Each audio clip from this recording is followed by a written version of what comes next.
రామరావు గారు, ఇప్పుడు వాళ్ళకు ఉన్నటువంటి టాప్ ప్రియారిటీ ఏం కనిపిస్తుంది అంటే, ముందుగా రోడ్లు మొత్తం, ఆ తర్వాత ట్రైన్ మార్గం కొంతవరకు వేసే ప్రయత్నం చేశారు గతంలో, కానీ అది పెద్దగా సక్సీడ్ కాలేదు. ఆ ట్రైన్ మార్గాన్ని అక్కడికి నిర్మించడం ప్రధానంగా ఇవి వాళ్ళ ముందున్నటువంటి అల్టిమేట్ లక్ష్యాలుగా ముందు కనిపిస్తున్నాయి. ఇప్పుడు తీస్తా నది ఈ లోపల నుంచే వేయాల్సిందే. ఇందాక మస్తానా గారు చెప్పినట్టుగా మిగిలిన నదుల సంగతి నాకు తెలియదు, కానీ తీస్తా నది మధ్యలోంచి వేయాల్సిందే. యాక్చువల్గా మీరు డెఫినెట్గా కంచె వేయాలంటే వేయాల్సిందే, కానీ వారు చెప్పిన దాని ప్రకారం అయితే సాధ్యపడే పరిస్థితి కాదు. దానికి చాలా అద్భుతమైనటువంటి గొప్ప టెక్నాలజీ తెచ్చి వేయాల్సిందే అదంతా. కాబట్టి ఇప్పుడు ముందు ప్రభుత్వం ముందు ఉన్నటువంటి టాప్ ప్రయారిటీ ఏమై ఉంటుందని మీరు అనుకుంటున్నారు? ఖచ్చితంగా మంచి ప్రశ్న ప్రసాద్ గారు. ఏమంటే ఇంతకుముందు మస్తాన్ చెప్పిన దానికి అదనంగా 2 నిమిషాలు చెప్పగలుగుతాను. మనకు గంగా నది జమునా నదిలో కలిసి కింద ఒకటి గంగా యమున ఇక్కడ కలుస్తుంది అలహాబాద్. ఇంకొక పద్మా నదిగా మారిన తర్వాత అది కలిసి అది బంగాళాఖాతం కలుస్తుంది. దాని ఉపనది ఇంకొక యాక్చువల్ గా అస్సాం దుఃఖదాయని మన బ్రహ్మపుత్ర నదికి పేరు. బ్రహ్మపుత్ర నదిలో ఇది కలవదు, ఇది వేరే కలుస్తుంది, అది వేరే కలుస్తుంది.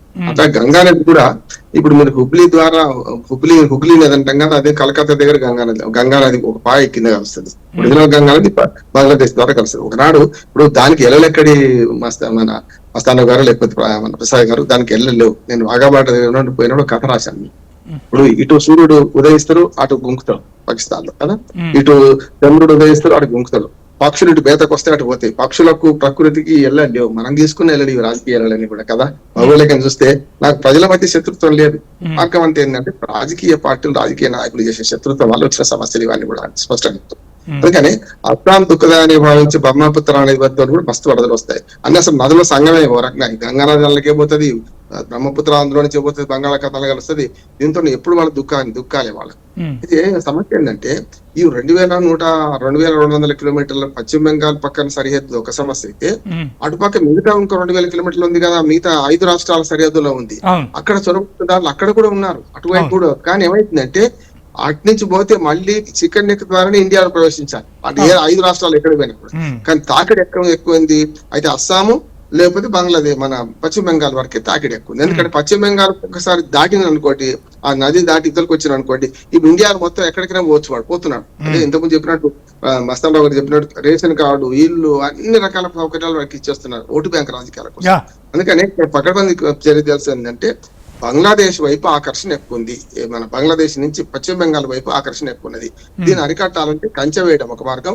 నదుల్లో కూడా కంచె వేయడం కంటే కూడా నదుల్లో చెక్ పోస్ట్ అటు ఇటు పెట్టేసి నది నుంచి మన నది అటు మారుతుంది, నీళ్ళల్లో ఎగవాకాలి. అంటే ఎదురైతే వాళ్ళకి నదిలో బాగున్నప్పుడు కూడా అందులో ఈత కొట్టుకుంటూ రాలేరు వాళ్ళు. నదిలో పెద్దగా జరుగుతలేదు. జరిగేది ఎక్కడ అంటే కలకత్తాకు దగ్గరగా ఉన్న, ఇంతకుముందు కేంద్ర ప్రభుత్వాన్ని వారి ప్రశ్న నేను కూడా చాలాసార్లు ప్రశ్నించాను కేంద్ర ప్రభుత్వాన్ని. ఏంటంటే ఒక హుబ్లీ నదిలో మన ద్వీపం ఒకటి ఉంటది. ఆ ద్వీపంలో ఒక దుర్మార్గుడు వాటి రాజ్యం ఎంతో ఎవరిని పడితే హిందూ స్త్రీలను చెరుస్తున్నాడు, రకరకాలు చేస్తున్నాడు అని కేంద్ర ప్రభుత్వం రాష్ట్ర ప్రభుత్వం మీద ఆరోపించింది. కానీ నేనన్నా ఇటువంటి దాన్ని మీరు ఏం చేయాలి, కేంద్ర ప్రభుత్వం శాంతి భద్రత రాష్ట్ర ప్రభుత్వం కావచ్చు, అటువంటి విదేశీ వ్యక్తులను లేకుంటే దేశద్రోహులను పట్టుకోవడంలో కేంద్ర ప్రభుత్వం విఫలమైనట్టు కాదా?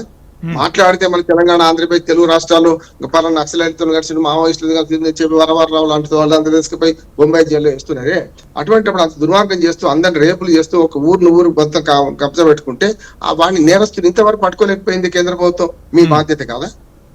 అన్ని రాష్ట్ర ప్రభుత్వానికి విడిచిపెడితే కాదు. దేశద్రోహం అనేది భారతదేశానికి సంబంధించింది కాదా, రాజద్రోహం అనేది భారతదేశానికి సంబంధించింది. ఈ 2 చట్టాలు చాలు, దేశద్రోహ రాజద్రోహ చట్టాలు చాలా ఉంటున్నాను మేము పట్టుకోవడానికి. ఎందుకు ఉదాసీనంగా ఉన్నారు అంటే 15 ఏళ్ళు మమతా బెనర్జీని బదనాం చేయడానికి ఉన్నారు కదా అంటున్నాను నేను. ఇప్పుడు వాళ్ళ బదనాం చేయడం ముఖ్యం కాదు, మనకు కావాల్సింది ఏంటి, మన దేశ భద్రత, హోంశాఖ చూసుకోవాల్సింది అంటున్నాను. స్పష్టంగా చెప్తున్నా, హోంశాఖ చూసుకోవాల్సింది.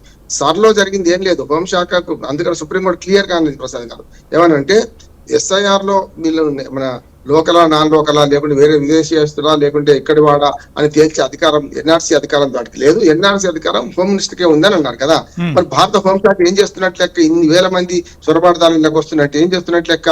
ఇప్పటికైనా సరే జ్ఞానానికి వచ్చిండు. కనీసం ప్రభుత్వం వీళ్ళది వచ్చింది కనుక, అంటే ప్రభుత్వం లేకపోతే ఏం చేయరా? 12 ఏళ్ళ నుంచి మోడీ గారు ఉన్నారు కదా, ఆమె 15 ఏళ్ళ నుంచి ఉంది మమతా బెనర్జీ మొన్నటి దాకా, ఇప్పుడేమో 12 ఏళ్ళ నుంచి ఈయనే ఉన్నాడు కదా. మరి మా మోడీ గారు ఎందుకు తీసుకోలేకపోయినారు? బదనాం చేసి ఊరుకోవడమే కాదు కదా. రాష్ట్ర ప్రభుత్వం వేరే ప్రతిపక్ష ప్రభుత్వం ఉందనుకోండి, బదనాం చేసి దాంతో మనం చేసుకుంటే లాభం లేదంటున్నాను. అందుకని ఇక్కడ కీలకమైన పరిష్కారం ఒక్కటే అంటున్నాను ఏంటంటే, ఈ బంగ్లాదేశ్ కు పశ్చిమ బెంగాల్ కు మధ్యన ఉన్న సరిహద్దు చాలా కీలకమైంది. అది కూడా కీలకమైంది కాదంటే చెప్పాను కదా, అస్సాంలో ఉద్యమం వచ్చిందే చొరబాటుదారుల ఉద్యమం ప్రఫుల్ల కుమార్ మహంతి తీసుకొచ్చింది. కనుక ఇప్పుడైనా సరే దాంతో పాటు 5 రాష్ట్రాల పక్కన ఉన్న 4 రాష్ట్రాలకు అదే పని చేయాలి. అక్కడ కొండలు గుట్టలు ఉంటే సహజ సరిహద్దులు ఉంటాయి కొన్ని, దాని మీద కూడా ఫెన్సింగ్ చేస్తానికి ఏం లేదు. కానీ బ్రహ్మపుత్ర అనేది కూడా దాటి రావాల్సి వస్తుంది కంచె. ఒకవేళ ఇప్పుడు మనకు ఇండియా నుంచి అరుణాచల్ ప్రదేశ్ లో బ్రహ్మపుత్ర అనేది మనకు చైనాలో పుడితే అక్కడ నుంచి టిబెట్ లో పుడుతుంది మన లెక్క అయితే.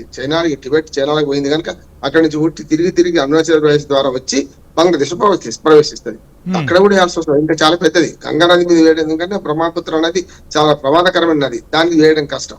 ఇప్పటికే చైనా నుంచి కొన్ని ప్రతిఘటనలు మనకు ఎదురవుతున్నాయి. ఈ సిలిగురి ప్రాంతంలో కూడా పైన చైనా, కిందికి ఏమో మనకు ఇండియా, మధ్యన కిందికి బంగ్లాదేశ్ మళ్ళా, కనుక సున్నితమైన ప్రాంతం కదా.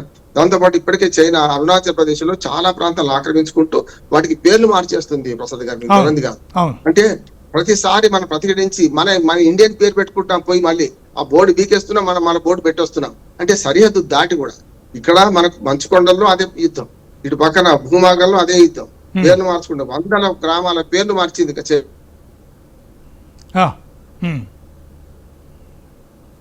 సార్ చెప్పండి సార్. మీరు ఫ్రీజ్ అయినట్టున్నారు.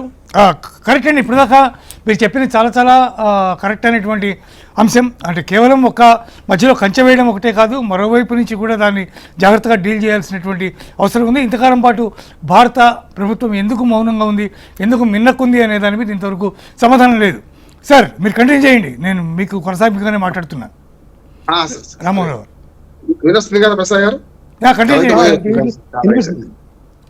కంటిన్యూ చేయండి. స్పష్టంగా చెప్తున్నా, ఇవాళ దేశద్రోహాలు ఎవరైతుండో వాళ్ళని పట్టుకోవాల్సిన బాధ్యత ప్రభుత్వానికి. దేశానికి నష్టం కలిగితే ఖచ్చితంగా కేంద్ర ప్రభుత్వం, ఏ రాష్ట్ర ప్రభుత్వం ఉండని, అంతకంటే కేంద్ర అధికారాలు కేంద్రానికి ఉన్నాయి. దేశ రక్షణ, కరెన్సీ, విదేశీ వ్యవహారాలు ఇవన్నీ మనకు రాజ్యాంగం రాసుకున్నాం కదా. దేశ రక్షణకి తీసుకోవచ్చు.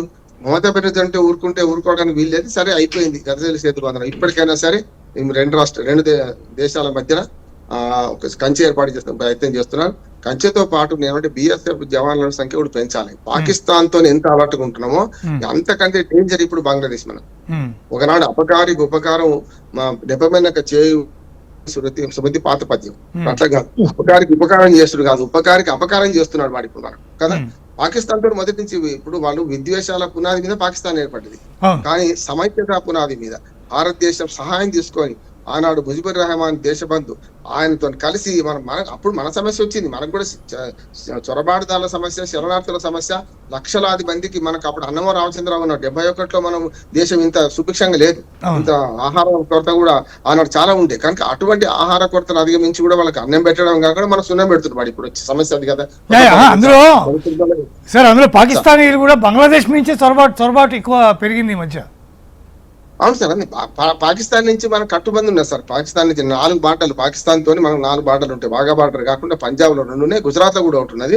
అక్కడ వాఘా బార్డర్ అంత బాగా జరిగాయి, కానీ ఇటుపక్క కూడా 4 చోట్ల బార్డర్లు ఉన్నాయి మనకు. పశ్చిమ బెంగాల్ కూడా 3-4 చోట్ల మనకు ఇది సరిహద్దులో పంచుకుంటాం. సైనికులు ఒక వందనం చేసుడు ఇవన్నీ ఉంటాయి. కానీ సమస్య ఏంటంటే బంగ్లాదేశ్ రావడానికి ప్రధానమైన కారణం భాష. అది బెంగాలీ భాషనే, వీడు బెంగాలీ భాషనే. వీడు మనం గుర్తుపట్టలేం, రూపురేఖలు గుర్తుపట్టలేం. ఇప్పుడు నేపాల్ వాడు వస్తే మనం గుర్తుపట్టగలుగుతాం, నేపాల్ ముక్కులు చూసి గుర్తుపడతాం మనం. కానీ బంగ్లాదేశ్ వాడు చొరబడతారంటే వాడు ఇద్దరు దేశ భాషలు, మతం అంతొక్క తీరు కదా. ఇక్కడ ముస్లిం ఉన్నాడు, అక్కడ ముస్లిం ఉన్నాడు. వాడు తారీఖు అన్వర్ అంటే వీడు తారీఖు అన్వర్ అంటాడు. ఇంకేముంటది, తేడా ఉంటది.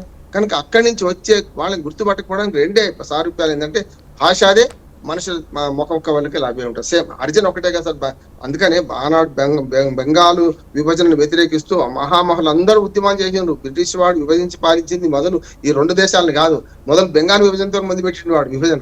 అక్కడి నుంచి మొదలైంది వాళ్ళ విభజన.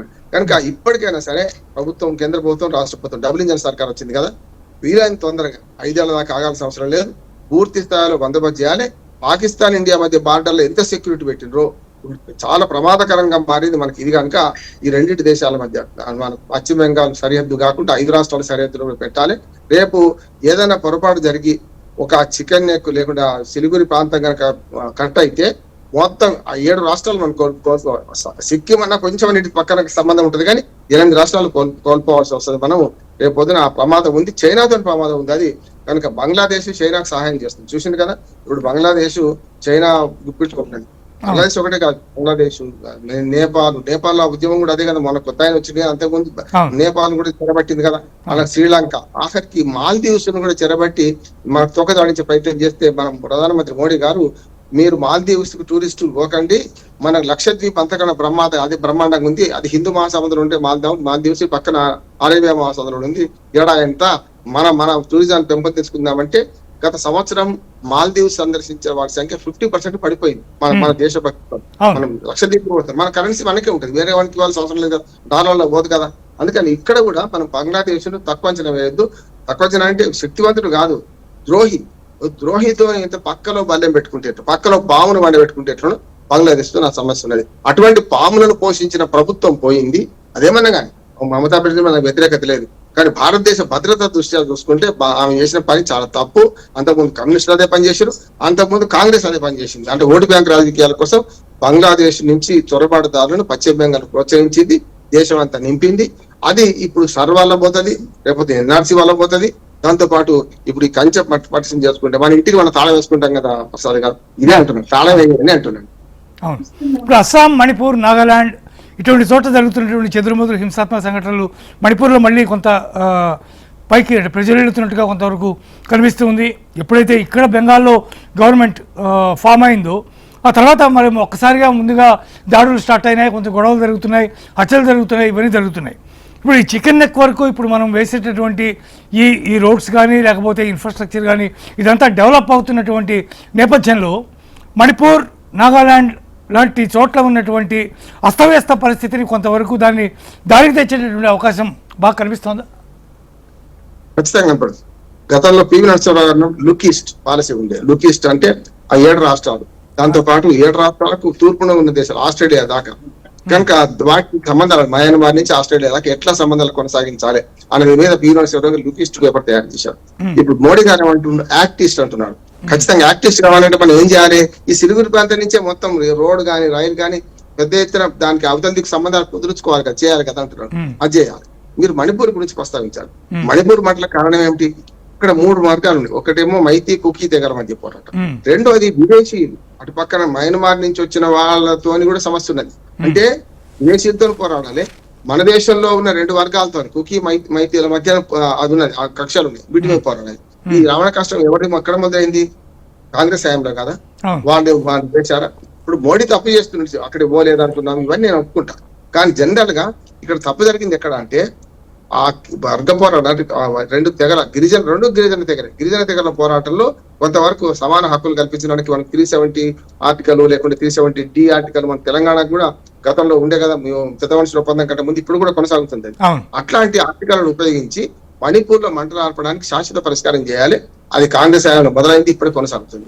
మిగతా రాష్ట్రాలలో క్రిస్టియానిటీ ఉన్నది ఎక్కువ, ఇప్పుడు మన ఈశాన్య భారతదేశంలో క్రిస్టియానిటీ ఉన్నది.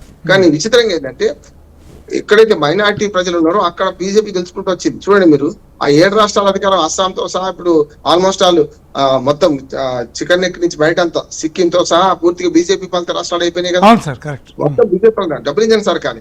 కానీ ఈ సమయంలో కాంగ్రెస్ పార్టీ మీద ఎప్పుడో చేసిన తప్పులను మనం ఇంకా